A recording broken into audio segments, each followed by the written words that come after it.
Hello friends, Google ആഡ്സെൻസിൽ bank account details എങ്ങനെയാണ് കൊടുക്കുന്നത് എന്നുള്ളതാണ് ഈ ഒരു വീഡിയോയിലൂടെ നമ്മൾ നോക്കുന്നത്. യൂട്യൂബ് ചാനലുമായിട്ട് റിലേറ്റഡ് ആയിട്ടുള്ള വീഡിയോസാണ് കഴിഞ്ഞ കുറേ ഞായറാഴ്ചകളായിട്ട് നമ്മൾ ഒരു സീരീസ് ആയിട്ട് ഈ ഒരു ചാനലിൽ ചെയ്തു വരുന്നത്. അപ്പോൾ ഇതിനു മുൻപ് ചെയ്തിട്ടുള്ള എല്ലാ വീഡിയോസും ഞാൻ ഈ ഒരു ചാനലിൽ തന്നെ ഒരു പ്ലേലിസ്റ്റ് ആയിട്ട് ക്രിയേറ്റ് ചെയ്തിട്ടുണ്ട്. അപ്പോൾ ആ പ്ലേലിസ്റ്റിൻ്റെ ലിങ്ക് ഈ വീഡിയോയുടെ ഡിസ്ക്രിപ്ഷനകത്ത് ഞാൻ കൊടുത്തേക്കാം.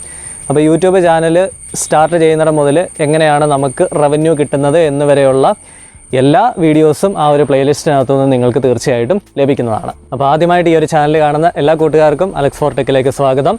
ഇതുവരെയും ഈ ഒരു ചാനൽ സബ്സ്ക്രൈബ് ചെയ്തിട്ടില്ലെങ്കിൽ സബ്സ്ക്രൈബ് ചെയ്ത് എന്നെയും സപ്പോർട്ട് ചെയ്യുക. തൊട്ടടുത്ത് കാണുന്ന ബെല്ലൈക്കണും കൂടെ എനേബിൾ ചെയ്ത് അതിൽ ഓൾ എന്ന് പറയുന്ന ഓപ്ഷനും കൂടെ സെലക്ട് ചെയ്യുകയാണെങ്കിൽ ഞാനിതുപോലെ അപ്ലോഡ് ചെയ്യുന്ന യൂസ്ഫുൾ ആയിട്ടുള്ള എല്ലാ വീഡിയോസിൻ്റെ നോട്ടിഫിക്കേഷൻസ് നിങ്ങൾക്ക് ഫോണിനുള്ളിൽ ലഭിക്കുന്നതായിരിക്കും. അപ്പോൾ നമുക്ക് വീഡിയോയിലേക്ക് പോകാം.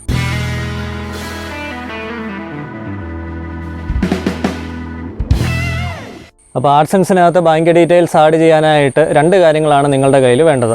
ഒന്നാമത്തേത് നിങ്ങളുടെ ബാങ്ക് പാസ്ബുക്ക്. രണ്ടാമത്തെ കാര്യം എന്ന് പറയുന്നത് സ്വിഫ്റ്റ് കോഡ് എന്ന് പറയുന്ന ഒരു കോഡ് നമുക്ക് വേണം. സ്വിഫ്റ്റ് കോഡ് എന്ന് പറഞ്ഞു കഴിഞ്ഞാൽ ഞാൻ മനസ്സിലാക്കി തരാം. നമുക്കിപ്പം ഒന്ന് ചിന്തിച്ച് നോക്കാം, ഓൺലൈനായിട്ട് നമുക്ക് മറ്റൊരു ബാങ്ക് അക്കൗണ്ടിലോട്ട്, ഇപ്പോൾ കേരളത്തിൽ തന്നെയുള്ള മറ്റൊരു ബാങ്ക് അക്കൗണ്ടിലേക്ക് നമുക്ക് പണം ട്രാൻസ്ഫർ ചെയ്യണമെങ്കിൽ നമ്മൾ യൂസ് ചെയ്യുന്ന ഒരു കോഡാണ് IFSC കോഡ്. പക്ഷേ യൂട്യൂബ് എന്ന് പറയുന്നത് ഡോളറായിട്ടാണ്, US ഡോളറാണ്. അപ്പോൾ ആ US ഡോളർ നമ്മളുടെ ഇന്ത്യൻ മണിയിലോട്ട് ട്രാൻസ്ഫർ ആയിട്ട് വേണം നമുക്ക് ക്യാഷ് ക്രെഡിറ്റ് ആകാനായിട്ട്. അപ്പോൾ അങ്ങനെ ഒരു സാഹചര്യത്തിൽ നമുക്ക് യൂസ് ചെയ്യേണ്ട ഒരു കോഡാണ് സ്വിഫ്റ്റ് കോഡ്. അപ്പോൾ ഈ സ്വിഫ്റ്റ് കോഡ് ലഭിക്കണമെന്നുണ്ടെങ്കിൽ എവിടെയാണോ നിങ്ങൾക്ക് ബാങ്ക് അക്കൗണ്ട് ഉള്ളത് ആ ഒരു ബാങ്കിൽ നേരിട്ട് ചെന്നിട്ട് ചോദിക്കുക, സ്വിഫ്റ്റ് കോഡ് ഒന്ന് തരാമോ എന്ന് ചോദിച്ചാൽ മതി. അപ്പോൾ അവിടുന്ന് സ്വിഫ്റ്റ് കോഡ് തരും. ചില ബാങ്കുകളിലാണെങ്കിൽ എന്തിനു വേണ്ടിയിട്ടാണെന്ന് അവർ ചോദിക്കും. എന്നാന്ന് ചോദിച്ചു കഴിഞ്ഞാൽ ഇൻ്റർനാഷണൽ ഫണ്ട് സ്വീകരിക്കാനായിട്ടാണ് ഇത് യൂസ് ചെയ്യുന്നത്. അപ്പോൾ എന്തിനു വേണ്ടിയിട്ടാണെന്ന് ചോദിച്ചു കഴിഞ്ഞാൽ ഇതുപോലെ ഒരു യൂട്യൂബ് ചാനൽ ഉണ്ടെന്ന് പറഞ്ഞു കഴിഞ്ഞാൽ നമുക്ക് അവിടുന്ന് സ്വിഫ്റ്റ് കോഡ് ലഭിക്കുന്നതാണ്. പിന്നെ വേറൊരു കാര്യം വളരെയധികം സൂക്ഷിക്കുക, സ്വിഫ്റ്റ് കോഡ് എന്ന് പറഞ്ഞിട്ട് ഗൂഗിളിൽ നിങ്ങൾ സെർച്ച് ചെയ്ത് നോക്കരുത്. കാര്യം എന്നാന്ന് ചോദിച്ചു കഴിഞ്ഞാൽ ഗൂഗിളിനകത്തുനിന്ന് സ്വിഫ്റ്റ് കോഡ് നിങ്ങൾക്ക് കിട്ടും, പക്ഷേ അത് തെറ്റായിരിക്കും. കാര്യം എന്നാന്ന് ചോദിച്ചു കഴിഞ്ഞാൽ ഗൂഗിളിനകത്ത് കാണുന്ന സ്വിഫ്റ്റ് കോഡിൻ്റെ അവസാനത്തെ 4 അക്കം ഓരോ ബാങ്കുകളും കസ്റ്റമൈസ് ചെയ്യും. അതായത് അവരുടേതായിട്ടുള്ള ഒരു സെക്യൂരിറ്റിക്ക് വേണ്ടിയിട്ട് അവർ കോഡ് മാറ്റിയിടും. അപ്പം ഗൂഗിളിൽ നോക്കിയിട്ട് സ്വിഫ്റ്റ് കോഡ് അടിക്കരുത്. IFSC കോഡ് നമുക്ക് ഗൂഗിളിനകത്തുനിന്ന് കറക്റ്റായിട്ടുള്ളത് കിട്ടും, സ്വിഫ്റ്റ് കോഡ് അങ്ങനെ കിട്ടത്തില്ല. അപ്പോൾ ബാങ്കിൽ പോയിട്ട് തന്നെ സ്വിഫ്റ്റ് കോഡ് മേടിക്കാനായിട്ട് തീർച്ചയായിട്ടും ശ്രദ്ധിക്കുക. ഇനി പറയുന്ന കാര്യങ്ങൾ നിങ്ങൾ ക്ലിയർ ആയിട്ട് ശ്രദ്ധിച്ചിരിക്കുക. അപ്പോൾ ബാങ്ക് അക്കൗണ്ട് ആഡ് ചെയ്യുന്നതുമായിട്ട് ബന്ധപ്പെട്ടിട്ട് നിങ്ങളുടെ എല്ലാ സംശയങ്ങളും അവിടെ സോൾവ് ആകുന്നതായിരിക്കും. ഗൂഗിൾ ആഡ്സെൻസിലേക്ക് ലോഗിൻ ചെയ്യുക. ഗൂഗിൾ ആഡ്സെൻസിൽ ലോഗിൻ ചെയ്യുന്ന സമയത്ത് ലെഫ്റ്റ് സൈഡിലായിട്ട് പേയ്മെൻറ്റ്സ് എന്ന് പറഞ്ഞൊരു ഓപ്ഷൻ ഉണ്ട്. ആ പേയ്മെൻറ്റ്സ് എന്ന് പറഞ്ഞ ഓപ്ഷനിൽ സെലക്ട് ചെയ്ത് കഴിഞ്ഞാൽ അതിൻ്റെ റൈറ്റ് കോർണറിൽ താഴെയായിട്ട് ഹൗ യു ഗെറ്റ് പെയ്ഡ് എന്ന് പറഞ്ഞൊരു ഓപ്ഷൻ ഉണ്ട്. ഇപ്പോൾ ഈ സ്ക്രീനെ കാണുന്നത് പോലെ അതിനകത്ത് ആഡ് പേയ്മെൻറ്റ് മെത്തേഡ് എന്ന് പറഞ്ഞൊരു ഓപ്ഷൻ ഉണ്ട്.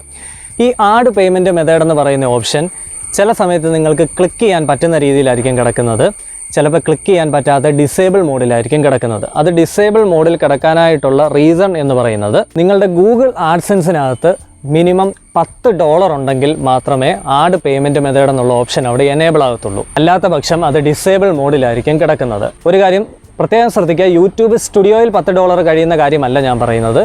നിങ്ങളിപ്പോൾ നിൽക്കുന്ന സ്ക്രീനകത്ത് ഗൂഗിൾ ആഡ്സെൻസിനകത്ത് ആ മുകളിൽ $10 എപ്പോഴാണോ കാണിക്കുന്നത്, അല്ലെങ്കിൽ $10 മേലെ എപ്പോഴാണോ വരുന്നത്, അപ്പോഴായിരിക്കും ആഡ് പേയ്മെൻറ്റ് മെത്തേഡ് എന്നുള്ള ഓപ്ഷൻ നിങ്ങൾക്ക് എനേബിൾ ആയിട്ട് കിട്ടുന്നത്. അപ്പോൾ ഈ ഒരു സംശയമാണ് എല്ലാവർക്കും പൊതുവായിട്ട് വന്നുകൊണ്ടിരുന്നത്, ആഡ് പേയ്മെൻറ്റ് മെത്തേഡിൽ ക്ലിക്ക് ചെയ്യാൻ പറ്റുന്നില്ല എന്നുള്ള കാര്യം. ഇതാണ് സംഭവം. അതായത് ഗൂഗിൾ ആഡ്സെൻസിൽ മിനിമം $10 ഉണ്ടെങ്കിലേ നമുക്ക് ക്ലിക്ക് ചെയ്യാനായിട്ട് സാധിക്കത്തുള്ളൂ. അങ്ങനെ $10 ആയി കഴിയുമ്പോഴത്തേക്കിനും നമ്മൾ ആഡ് പേയ്മെൻറ്റ് മെത്തേഡ് എന്ന് പറയുന്ന ഓപ്ഷനിൽ ക്ലിക്ക് ചെയ്യുക. അപ്പോൾ ഇതുപോലെ ഒരു പേജ് ആയിരിക്കും നിങ്ങളുടെ മുൻപിലേക്ക് വരുന്നത്. ഇതിനകത്ത് ബെനിഫിഷ്യറി ID എന്ന് പറഞ്ഞൊരു ഓപ്ഷൻ കിടപ്പുണ്ട്. ഒന്നും കൊടുക്കണ്ട, അതങ്ങ് ബ്ലാങ്ക് ആക്കി വിട്ടേക്കുക. അടുത്തതായിട്ടുള്ള ഡീറ്റെയിൽസൊക്കെ ബാങ്കിൻ്റെ പാസ്ബുക്കിൽ നിന്ന് നിങ്ങൾക്ക് കൊടുക്കാനായിട്ട് സാധിക്കും. ബാങ്കിൻ്റെ പേര് കൊടുക്കുക, ബാങ്കിൻ്റെ നെയിം കൊടുക്കുക, IFSC കോഡ് കൊടുക്കുക. ഇപ്പോൾ നമ്മൾ ബാങ്കിൽ നിന്ന് മേടിച്ചുകൊണ്ട് വന്നിരിക്കുന്ന സ്വിഫ്റ്റ് കോഡ് വേണം സ്വിഫ്റ്റ് BIC എന്ന് പറഞ്ഞ കോളത്തിൽ കൊടുക്കാനായിട്ട്.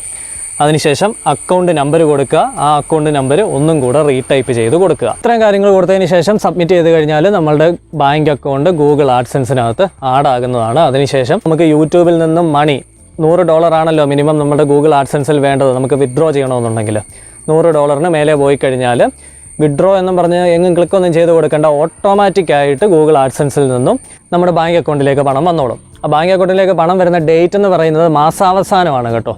ഇപ്പം ഈ ഒരു മാസം ജൂലൈ എന്ന് പറഞ്ഞ മാസം എടുത്തു കഴിഞ്ഞാൽ ജൂലൈ 20-നും 30-നും ഇടയ്ക്കുള്ള ഒരു ഡേറ്റിലാണ് നമ്മളുടെ ബാങ്കിലേക്ക് ഗൂഗിൾ ആഡ്സെൻസിൽ നിന്നും ട്രാൻസ്ഫർ നടക്കുന്നത്.